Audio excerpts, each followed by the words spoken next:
Imaginez que vous adoptez un chiot de 8 semaines. Il est curieux, joueur, semble prêt à conquérir le monde.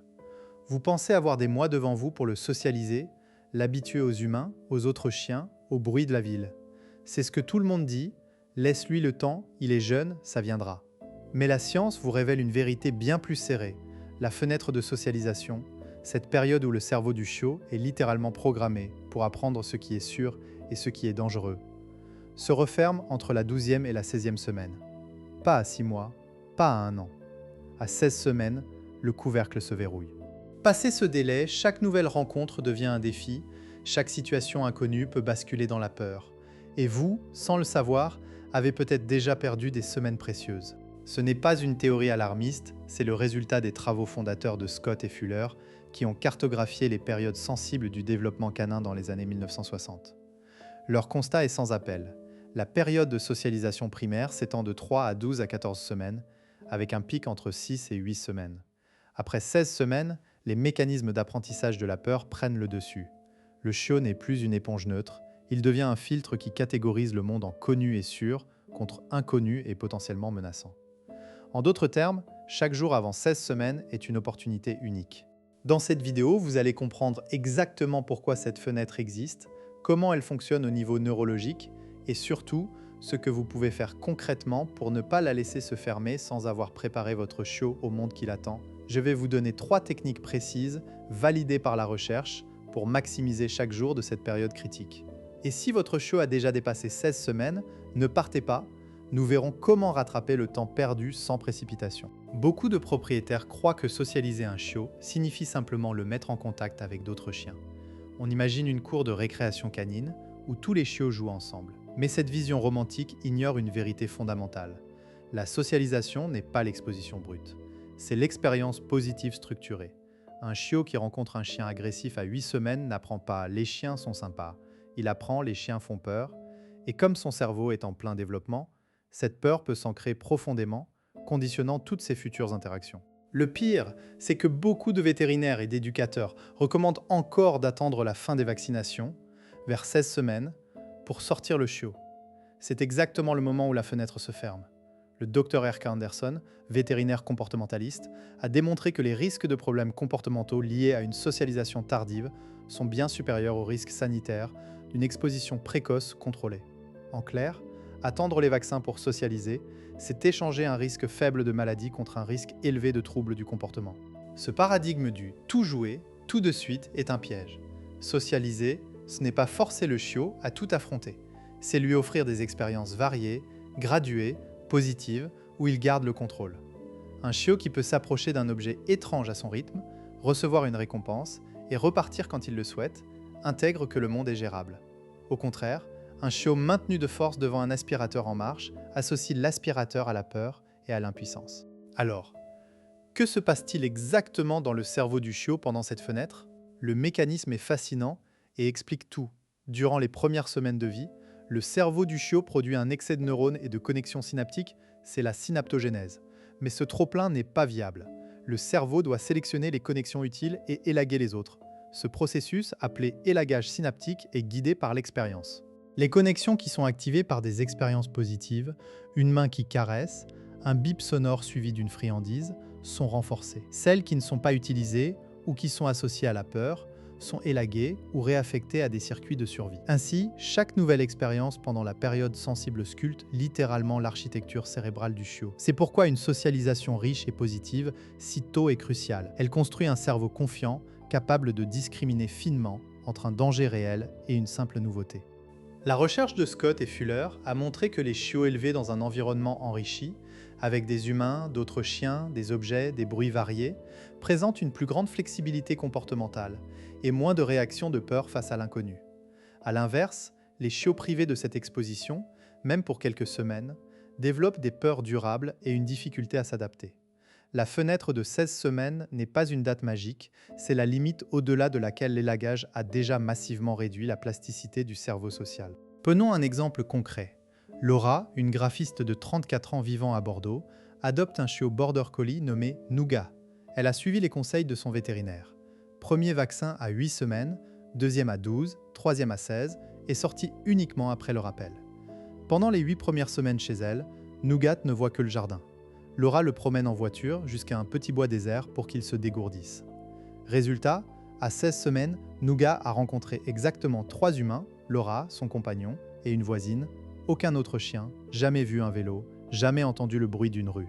Sa première vraie sortie, Laura l'emmène dans un parc. Immédiatement, Nougat se fige. Un enfant court vers lui en criant. Nougat recule et aboie.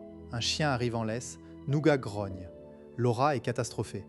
Pourtant, elle a suivi les recommandations officielles. Mais ces recommandations sont basées sur une vision de la santé physique qui ignore la santé mentale. Le problème n'est pas que Nougat soit agressif, c'est que son cerveau n'a pas eu l'opportunité d'apprendre que les enfants, les chiens et les vélos sont normaux. Son élagage synaptique a privilégié les connexions de prudence, voire de peur, parce que tout ce qui n'était pas le jardin ou la maison était absent. La fenêtre s'est fermée sur un monde trop petit. Laura consulte alors un éducateur comportementaliste qui lui explique le concept de période sensible. Mais il est trop tard pour une socialisation classique. Il faut maintenant une désensibilisation lente et une contre-conditionnement. Chaque promenade devient un exercice de gestion. Rester à distance, récompenser les regards calmes, éviter les rencontres forcées. Nougat progresse, mais beaucoup plus lentement que s'il avait été exposé avant 16 semaines. Laura regrette amèrement ces semaines perdues. Cet exemple illustre un problème systémique. L'information sur la socialisation précoce n'est pas assez largement diffusée et les consignes de quarantaine sanitaire, bien que fondées, doivent être nuancées. Des solutions existent. Promener le chiot dans un landau ou un sac, le poser sur une couverture dans un parc fréquenté, inviter des amis vaccinés chez soi. L'important est de multiplier les expériences sans risque sanitaire. Comment décoder si la socialisation de votre chiot est sur la bonne voie? Observez sa réaction face à un nouvel objet immobile posé au sol, un carton, un parapluie ouvert. Un chiot bien socialisé s'approche, renifle, parfois joue avec. Un chiot sous-socialisé se fige, recule ou aboie. Notez aussi sa réaction au bruit soudain. Un chiot équilibré sursaute, puis se tourne vers vous pour chercher un signal de sécurité. Un chiot craintif reste figé ou tente de fuir. Un autre indicateur est sa capacité à récupérer après une surprise. Si vous laissez tomber une cuillère par terre, est-ce qu'il revient rapidement explorer la cuillère après s'être éloigné? La vitesse de récupération est un excellent marqueur de sa résilience. Enfin, un chiot qui accepte d'être touché par des inconnus, sans signe de stress, léchage de babine, bâillement, détournement de tête, est généralement bien parti. Les conséquences d'une fenêtre mal exploitée sont durables. À l'âge adulte, un chien qui n'a pas été correctement socialisé peut développer des phobies tenaces. Peur des humains, des autres chiens, des bruits de la ville. Cela conduit à des réactions d'agressivité par peur, des aboiements excessifs, des destructions. Mais surtout, cela réduit sa qualité de vie. Un chien qui a peur de tout ne peut pas profiter des balades, des visites chez des amis, des vacances. Il vit dans un état de stress chronique. Au niveau de la relation avec son propriétaire, cela génère frustration et incompréhension. Beaucoup de gens interprètent ces peurs comme de la méchanceté ou de l'entêtement. Ils punissent le chien pour ses grognements, ce qui ne fait qu'aggraver la peur.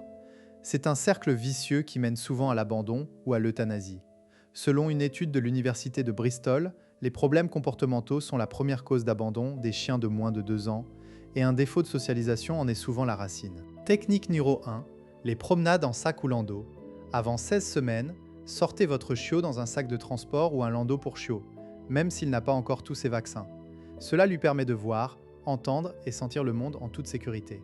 Variez les environnements. Rue calme, place animée, bord d'un étang, marché en heure creuse. À chaque nouvelle vue, donnez-lui une friandise. Objectif, qu'il associe le monde extérieur à des expériences positives. Commencez par des sorties de 5 minutes, augmentez progressivement. Exemple, Émilie, une physiothérapeute de Lyon, utilise un sac à dos pour chiot avec une fenêtre en filet. Elle emmène son chiot, Pipo, dans le tramway, hors heure de pointe, pendant 10 minutes. Elle lui donne des petits morceaux de fromage chaque fois qu'il regarde les passagers calmement. Au bout de 4 sorties, Pipo s'endort dans le sac, signe qu'il est détendu. Elle alterne avec des promenades en landau dans le parc où des enfants jouent. La phrase exacte à chaque nouvelle rencontre: « Oui, regarde, c'est ça, tu es en sécurité, bravo ». Technique numéro 2, la fête des humains. Invitez chez vous un maximum de personnes différentes, mais 1 ou 2 à la fois, avant 16 semaines. Variez les âges, les apparences, chapeau, lunettes, barbe, uniforme. Donnez une consigne à chaque invité. S'asseoir, ignorer le chiot, laisser le chiot venir. Si le chiot s'approche, l'invité lui donne doucement une friandise, puis détourne le regard. Jamais de gestes brusques ou de tentatives de caresses imposées. Renouvelez l'expérience plusieurs fois par semaine. Exemple précis. Jean, un informaticien de 40 ans à Strasbourg, organise chaque week-end une visite surprise. Un ami se présente avec un chapeau de cow-boy, s'assoit dans le salon, lit un livre en silence. Le chiot, Filou, sort de sa cachette, renifle les baskets, l'ami dépose une friandise au sol sans le regarder. Au bout de 4 visites, Filou se jette sur les genoux de l'ami. Jean note chaque rencontre dans un carnet. Type de personne, réaction du chiot, temps de latence. Il vise au moins 50 humains différents avant 16 semaines. Technique numéro 3. Le calendrier des bruits. Utilisez une application de son ou des vidéos YouTube pour exposer votre chiot à une variété de bruits. Tondeuse, aspirateur, klaxon, pluie battante, feu d'artifice, très faible volume, bébé qui pleure. Commencez à volume très bas pendant que le chiot mange ou joue. Augmentez progressivement le volume sur plusieurs jours.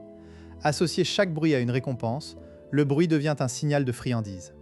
Application. Sophie, une enseignante de Dijon, crée une playlist de 15 bruits différents. Chaque jour, elle en lance 2 à volume 1-10 pendant que son chiot Ulysse mange ses croquettes. Au bout d'une semaine, elle passe à volume 3-10. Si Ulysse interrompt son repas ou montre des signes de stress, elle baisse le volume et revient au niveau précédent 2 jours de plus.